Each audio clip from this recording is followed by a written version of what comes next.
Hi, this is Brian. Welcome back to Philosopher's Notes TV. Today we've got another great book, The Road to Character by David Brooks.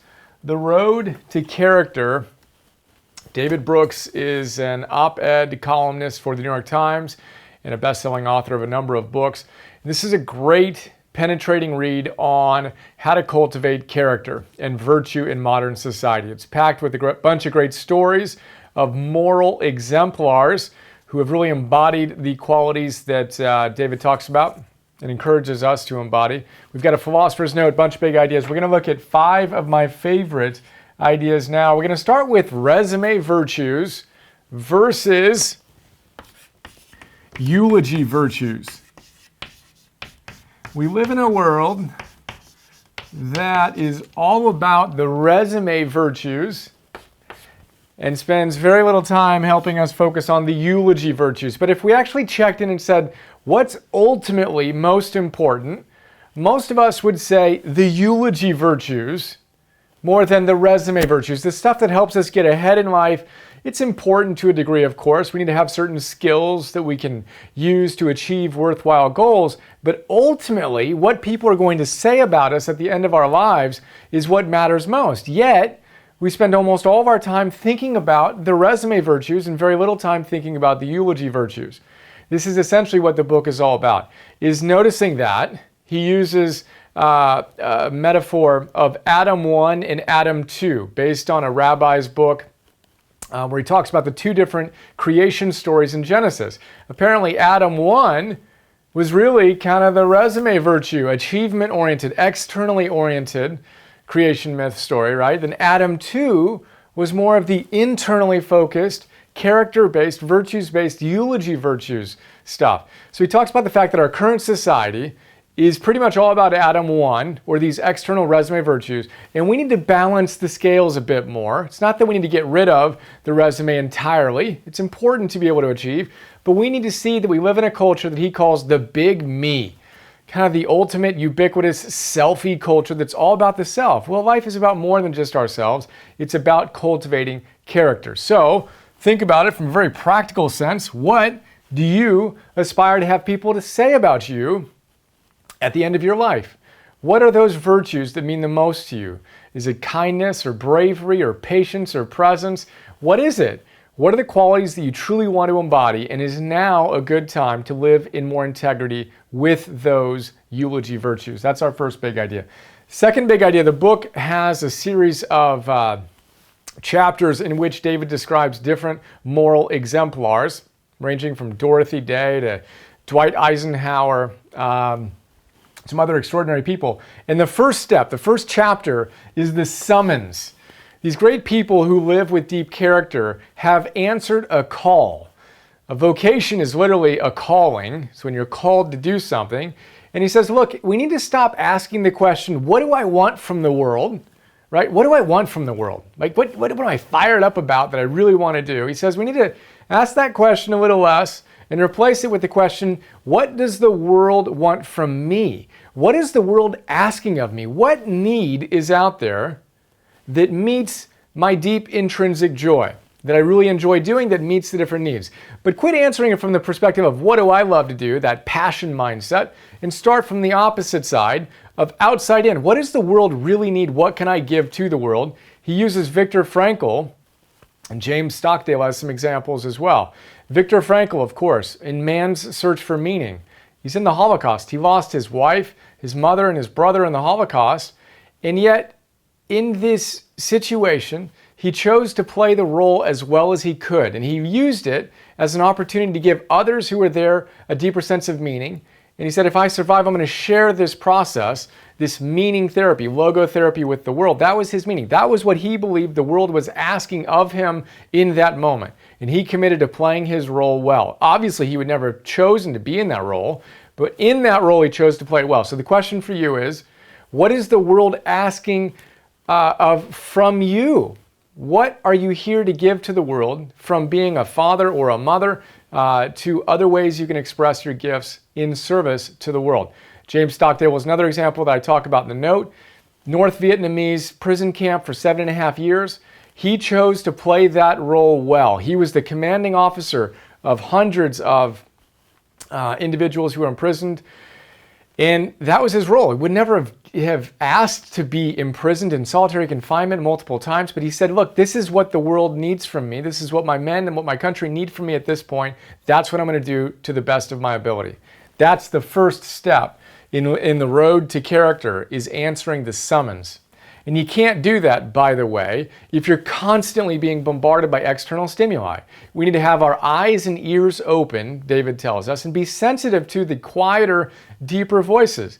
And we're not going to hear those deeper voices if we're manically chasing the extrinsic resume goals all the time, and or constantly being blown up by notifications and emails and entertainment. We've got to slow down long enough to actually hear the call in order to respond to it. Once we hear that and we respond to it, then it's time to conquer the self. The second chapter was self-conquest. Talks about different individuals who went through the process of mastering themselves, right? The example that I use, or the big idea I pull from this chapter in the note, is based on William James. William James, classic psychologist, philosopher, 1877. He wrote a little essay called Habits. And he says, look, you need to change, you need to master yourself, you need to conquer yourself such that your nervous system works for you and you're automatically doing the things that are best for you rather than always needing to negotiate and wrestle with your lower self. And he says you need to start a habit with a ton of strength and resolution. It's got to be an important part of your life. Boom, I'm all in. We talk about this in Habits 101. The little ideas that William James gave in 1877 is what everyone has echoed since. You got to start strong, but then you don't want to be a hero in the beginning. William James says if you want to install a new habit, have strong resolve, make it important, and never miss a day. Period. No exceptions. You make an exception, you might as well start again. We talk about this in Habits 101, right? In Superhuman by Habit, Tynan talks about it. If you miss one day, make the next day's most important thing catching up. Never miss 2 days. If you miss 2 days, you've basically killed your habit. That's what these great teachers say. So in your process of conquering yourself, are you mastering that process, or are you kind of faltering a little bit? Check in, figure out what the number one habit is you can install, and go out and do it. And check out Habits 101 if you haven't yet. Lots of good stuff in there that I've been told has been helpful for people. Fourth big idea is the hero turns their weaknesses into strengths. Really cool idea here. We touched on a similar idea in Malcolm Gladwell's David and Goliath. He says that there are advantages and disadvantages. And David, in this book, tells us that, uses an example of the ancient orator in Greece, Demosthenes, right, who apparently stuttered. And people said, look, oh, wow, he became a great speaker in spite of the fact that he stuttered. And other people said, no. He became a great speaker because he stuttered. And he took that weakness as an opportunity and a signal that he needed to work harder to become better. And his weakness is what led to his strength. It's a really powerful way to flip it around. And he uses this story in the context of Samuel Johnson, who had all kinds of weaknesses that he constantly worked on throughout his life, and those weaknesses became his deepest strengths. So we need to think about it that way. We need to look at what our weaknesses are, and we need to have the humility, which we're going to talk about in a moment.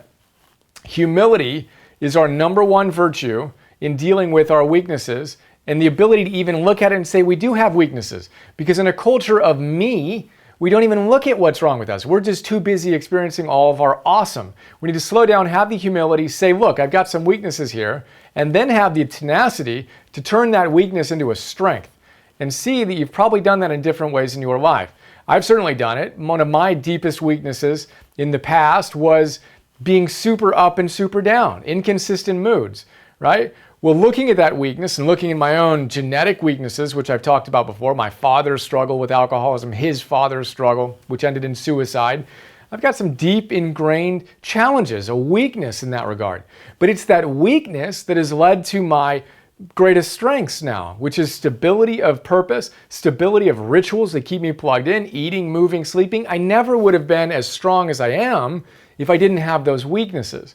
And I had to make that shift to see it that way in order to do something about it rather than complain about it. have the humility to recognize it and then do the work required to take the next step. And then more recently, I realized, wow, I've got a lot of big ideas of what I want to do creatively and with a vision of how I want to impact the world, but I had too many ideas. It was a weakness. And as I simplified everything in my life creatively and professionally and with our business, I'm now excited to make that prior weakness of chasing too many ideas into my greatest strength of I'm one thing. This is what I'm focused on. I'm all in on this. Weakness to strength. Think about your weakness or weaknesses you may have in your life and think about how you can make them part of your deepest strength. That's what heroes do. That's what we want to do. Fifth big idea is from the last chapter in the book. So David makes the point that this isn't a 7 points to creating character in your life, right? He shares stories and he shares his own inspiration in understanding how he can humbly walk this road of character. And then in the last chapter, he recaps a lot of the different kind of big ideas, practically speaking.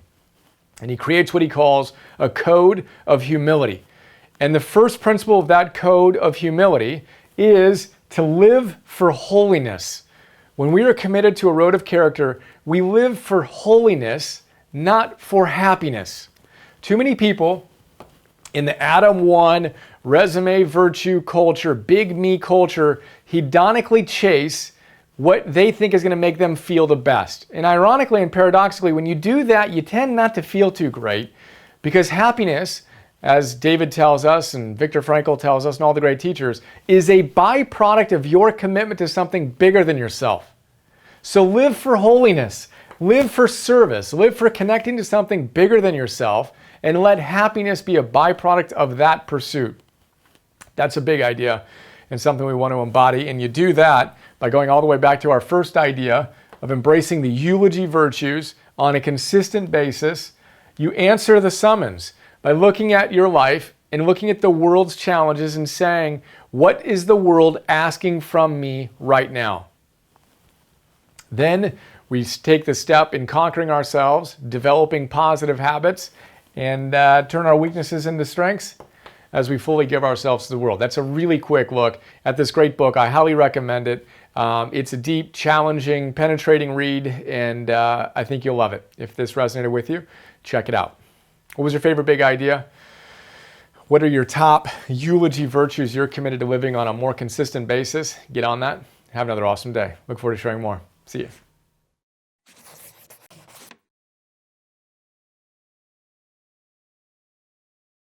Hi, this is Brian. I hope you enjoyed that PNTV episode.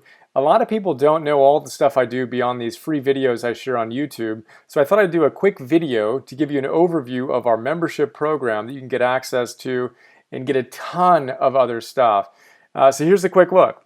$10 a month. Join the Optimal Living membership program. You get instant access to 250 philosopher's notes on some of the best optimal living books out there. Old school classics, positive psychology, modern stuff, mindfulness, peak performance, purpose, neuroscience, wealth, etc.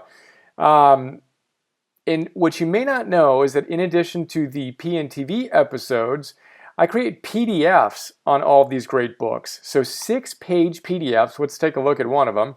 Joseph Campbell.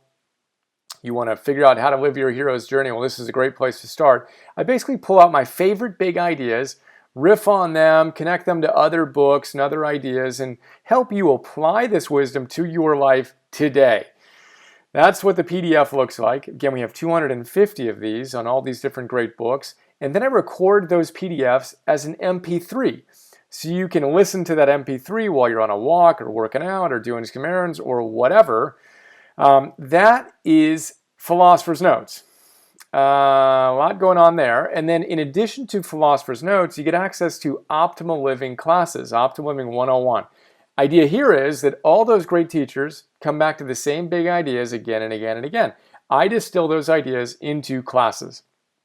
Super practical, fun, inspiring classes ranging from Habits 101, Confidence 101, Getting Stuff Done 101, Meditation 101. Instant access to all those classes. And then future classes include Relationships 101, Energy 101, Purpose 101, Business, Goals, etc. Those are our full-length classes. And then I create micro classes, 2 to 3 to 5 minute little bursts of wisdom on my favorite great ideas from these great books across the domains that you want to optimize in your life. So we have dozens of these so far. I create 50 new micro classes every month and 10 new philosopher's notes every month for $10 a month. So we're blessed to have thousands of members who are enjoying the program and sharing some incredibly kind words with us. And super simple, $10 a month, cancel anytime. Would be honored to be a bigger part of your life. And I appreciate your support. And here's to optimizing and actualizing.